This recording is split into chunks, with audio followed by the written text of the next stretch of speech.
नमस्कार, स्वागत है आपका ईटी नाउ स्वदेश पर। मैं हूं आपके साथ पूजा त्रिपाठी और आप देख रहे हैं आज का बाजार। और इस शो में हम आगे आपको बताएंगे कि आज दिन भर बाजार में किस तरह का कारोबार देखने को मिला, साथ ही कौन सी अहम खबरें आई हैं इसका भी हम अपडेट आपको देंगे। तो दिन भर का पूरा एक क्विक रिकैप आपके सामने रखेंगे जिससे कि कोई भी खबर आपसे मिस नहीं होगी।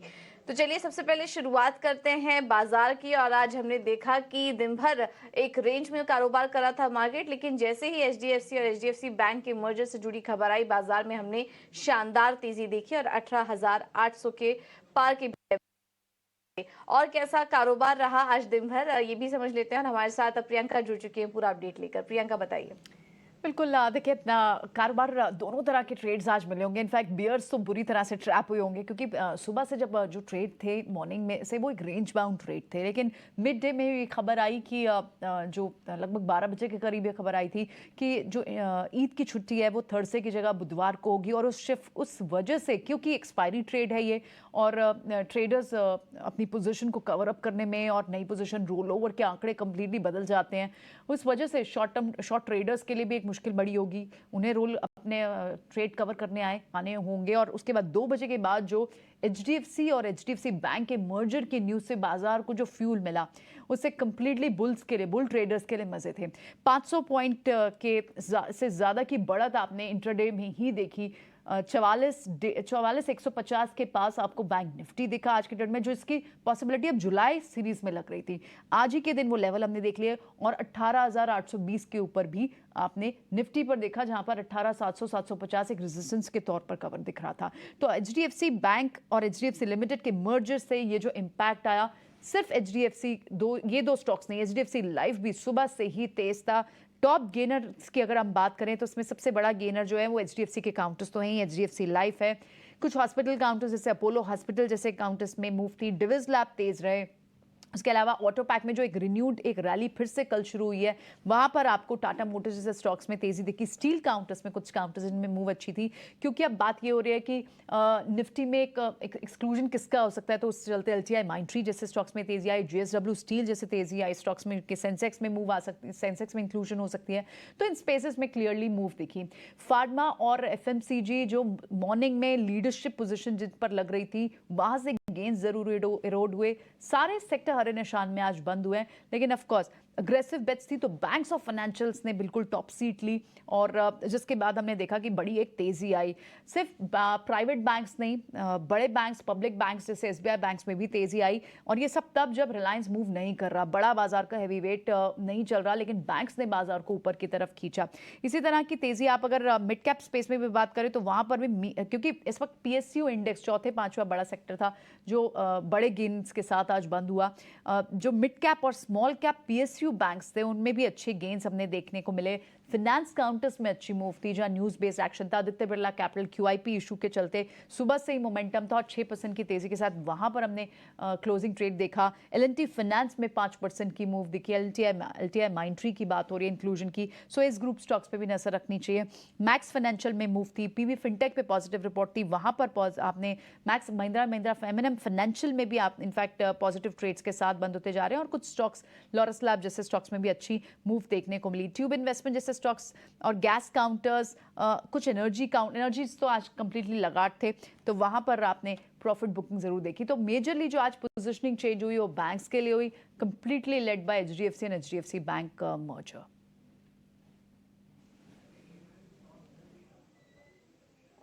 बिल्कुल। तो एचडीएफसी बैंक के मर्जर की खबर के बाद हमने देखा कि शानदार तेजी आखिरी के कुछ घंटों में यहाँ पर देखने को मिली।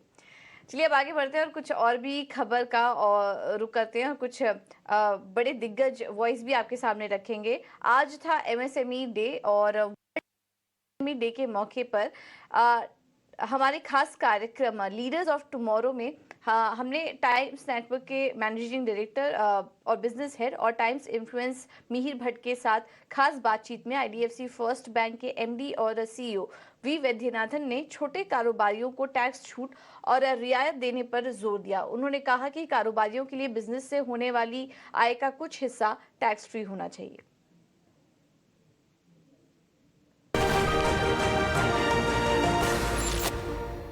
With this government, we have seen a lot of focus on self-reliance, Atmanirbhar Bharat as we call it. There is also, I think, equal stress on entrepreneurship.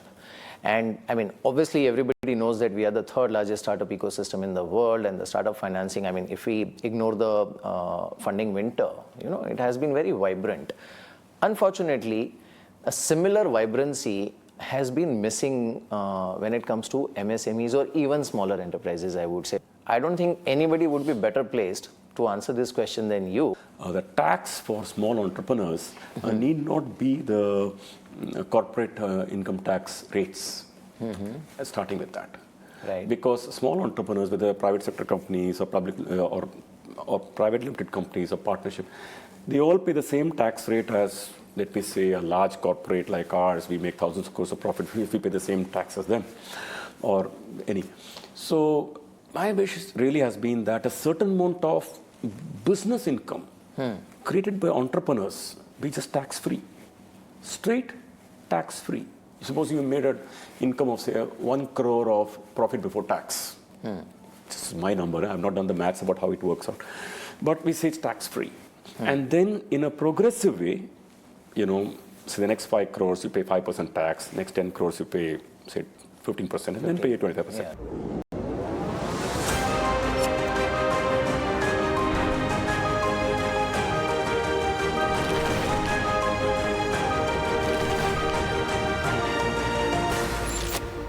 Securities में आज 3% की तेजी देखने को मिली। दरअसल नई ग्राहक नहीं जोड़ने के आदेश सेबी के आदेश पर आईएफएल सिक्योरिटीज को एसईटी से राहत मिल चुकी है। पूरी खबर बताने के लिए अंकुर मिश्रा हमारे साथ जुड़ चुके हैं। अंकुर, बताइए। जी हाँ, सैट ने आईएफएल सिक्योरिटीज को थोड़ी राहत जरूर दी है, क्योंकि यहाँ पर जो सेबी का ऑर्डर था 19 जून का, जहाँ पर बार किया गया था कि आप जो कोई नए क्लाइंट्स हैं उनको ऑनबोर्ड नहीं कर सकते 2 साल तक, तो इस ऑर्डर पर इंटरिम स्टे लगा दिया है। कोर्ट ने बोला है कि जब तक ये हियरिंग चलेगी तब तक ये जो सेबी का पुराना ऑर्डर है 19 जून का, उस पर स्टे लगा रहेगा। पहले से ही आईएफएल का कहना यही था कि जो सेबी का ऑर्डर आया है 19 जून का, वो उन रेगुलेशंस का है जब वो एक्टिव थे ही नहीं, मतलब सेबी के रेगुलेशंस आए थे और उसके बाद आईएफएल ने पूरी तरीके से सारे नॉर्म्स को कंप्लाई किया है, और ये बात सेबी ने खुद भी मानी है, ऐसा आईएफएल का दावा है। अब ये जो हियरिंग है वो आगे जाके कंटिन्यू रहेगी, अगस्त के महीने में हो सकती है, फाइनल डेट बाद में आएगी, लेकिन देखना ये होगा कि जब during the course of hearing किस तरीके से सैट का रुख रहता है और फाइनल ऑर्डर इस मामले में किसके फेवर में आता है। और एचडीएफसी अगर निफ्टी से निकलेगा तो किस शेयर की एंट्री होगी, जानते हैं सौमित से। सौमित, बताइए। तो अभी हमें पता चला है कि मर्जर होने के कारण जो एचडीएफसी है वो 13 जुलाई से निफ्टी में मतलब ट्रेड करना बंद कर देंगे। अब इसका मतलब ये हुआ कि वो निफ्टी 50 इंडेक्स से बाहर हो जाएंगे। अब नुवामा का मानना ऐसा है कि LTI Mindtree most likely HDFC के बदले निफ्टी 50 इंडेक्स में हिस्सा ले सकता है। अब ये जो एडजस्टमेंट होगा ये एक्स डेट पे होगा एचडीएफसी के मर्जर पे, और इसका ऑफिशियल अनाउंसमेंट एक्सचेंज की तरफ से 1-2 दिन में आ जाएगी, बट उसके पहले एचडीएफसी को एक ऑफिशियल अनाउंसमेंट करना पड़ेगा रिकॉर्ड डेट का मर्जर का, जो अभी तक नहीं आया है।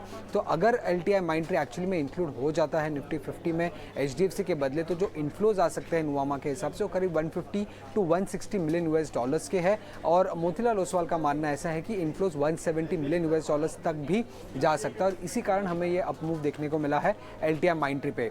अब मोतीलाल ओसवाल ये भी कह रहे हैं कि सेंसेक्स में भी, जिसमें एचडीएफसी एक हिस्सेदार है, एक कॉन्स्टिट्यूएंट है इंडेक्स के, वहाँ से भी वो निकल जाएंगे, और वहाँ पे जेएसडब्ल्यू स्टील का इंक्लूजन होने के चांसेस ज़्यादा है। और उनके हिसाब से अगर जेएसडब्ल्यू स्टील इंक्लूड हो जाते हैं सेंसेक्स में, तो जो इनफ्लोज होंगे वो करीब 157 मिलियन यूएस डॉलर्स के। तो ये दोनों ही स्टॉक फोकस में रखिएगा, क्योंकि एचडीएफसी जैसे ही बाहर हो जाएंगे इंडेक्स से, तो जेएसडब्ल्यू स्टील शायद सेंसेक्स में इंक्लूड हो सकते हैं मोतीलाल ओसवाल के हिसाब से, और एलटीआई माइंडट्री नुवामा और मोतीलाल ओसवाल दोनों के हिसाब से निफ्टी में इंक्लूड हो सकते हैं। सेबी बोर्ड की बुधवार को बैठक होने वाली है, और बैठक में किन मुद्दों पर चर्चा होगी ये भी समझ लेते हैं, और हमारे साथ अंकुर मिश्रा जुड़ चुके हैं पूरी डिटेल्स के साथ। अंकुर, बताइए। जी हाँ, सेबी की एक अहम बोर्ड बैठक होने वाली है बुधवार को और यहाँ पर जो एजेंडा में है उसमें है आईपीओ की लिस्टिंग की टाइमलाइन 6 दिन से घटाकर 3 दिन की जा सकती है। इस पर ऑलरेडी एक डिस्कशन पेपर पहले आया हुआ था और हमें जो सूत्र बता रहे हैं उसके मुताबिक ये मंजूरी वेडनेसडे को मिल सकती है। इसके अलावा म्यूचुअल फंड के टीईआर रेगुलेशंस पर भी चर्चा हो सकती है और जैसा डिस्कशन पेपर में सजेस्ट किया गया था कि जो टोटल एक्सपेंस रेशियो है वो इंक्लूसिव होना चाहिए, यानी कि उसमें जीएसटी, एसटीटी सारे जो पैरामीटर्स हैं वो इंक्लूसिव होने चाहिए। हमें सूत्र ये भी बता रहे हैं कि फिनफ्लुएंसर वाला मामला भी इस बार की बोर्ड बैठक में आ सकता है। इसके अलावा जो एफपीआईज का रेगुलेशन है वहां पर भी चर्चा होगी। अडानी वाला जो इशू आया था उसके बाद एक डिस्कशन पेपर में सेबी ने सजेस्ट किया था कि जो एफपीआई के रेगुलेशन है वो टाइटर हो, क्योंकि वो किसी भी तरीके का मिसयूज नहीं होना चाहिए। और टमाटर कीमतों में किसी तरह की नरमी नहीं दिख रही है। क्या है इस तेजी की वजह और कब तक मिलेगी राहत, ये बताने के लिए विश्व मोहन हमारे साथ जुड़ चुके हैं। विश्व मोहन, बताइए। देखिए, टमाटर कीमतों की अगर बात करें तो पिछले हफ्ते भर में 2 गुने तक दाम बढ़ चुके हैं। दिल्ली में तो कल की जो रिपोर्ट थी उसके हिसाब से 2 दिनों में दाम 2 गुने हो गए थे। मई के अगर दाम देखें तो रिटेल में टमाटर के भाव 10 से 20 रुपए किलो थे, जो अब बढ़कर 100 से 120 रुपए तक पहुंच चुके हैं। किसी किसी खास शहर में तो इससे भी ज़्यादा दाम है। तो एक ज़बरदस्त तेज़ी यहाँ पर देखने को मिली। इसके पीछे सबसे बड़ी वजह यह है कि कई सारे ऐसे राज्य हैं जहाँ पर हीट वेव की वजह से फसलों को नुकसान हुआ है। जो टमाटर के पौधे थे वो झुलस गए हैं। कुछ राज्य ऐसे हैं जहां पर अचानक से बारिश काफ़ी ज़्यादा हो गई, इससे फसलों को नुकसान हुआ है। महाराष्ट्र और साउथ के कुछ राज्य, गुजरात, जहां पर बिपरजॉय तूफान की वजह से एक तो फसल को भी नुकसान हुआ, सप्लाई की स्थिति भी बिगड़ी और पिछले कुछ समय से दाम काफ़ी ज़्यादा कम थे। किसानों को 2 से 3 रुपए तक, 5 रुपए से भी कम के भाव मिल रहे थे कि प्रति किलो के आधार पर। तो वो अब इसमें इनकी खेती में भी रुझान कम हुआ है, तो नई खेती भी टमाटर की कम हो रही है। उन्होंने फर्टिलाइज़र कम इस्तेमाल किया क्योंकि फ़ायदा भी कम हो रहा था। तो एक तो सप्लाई कम हो रही है और साथ ही डिमांड जस की तस बनी हुई है। अगर भारत के उत्पादन की अगर बात करें तो यहाँ पर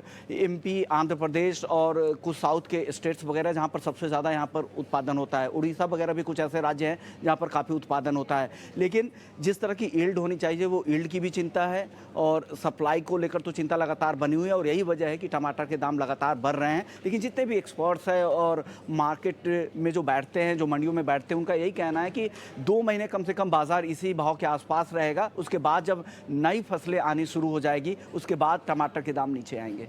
जी बिल्कुल, बहुत बहुत शुक्रिया विश्व मोहन आपका ये सारी जानकारी देने के लिए। चलिए, फिलहाल इस बुलेटिन में इतना ही, लेकिन आप बने रहिए हमारे साथ, खबरों का सिलसिला आगे भी जारी रहेगा। नमस्कार।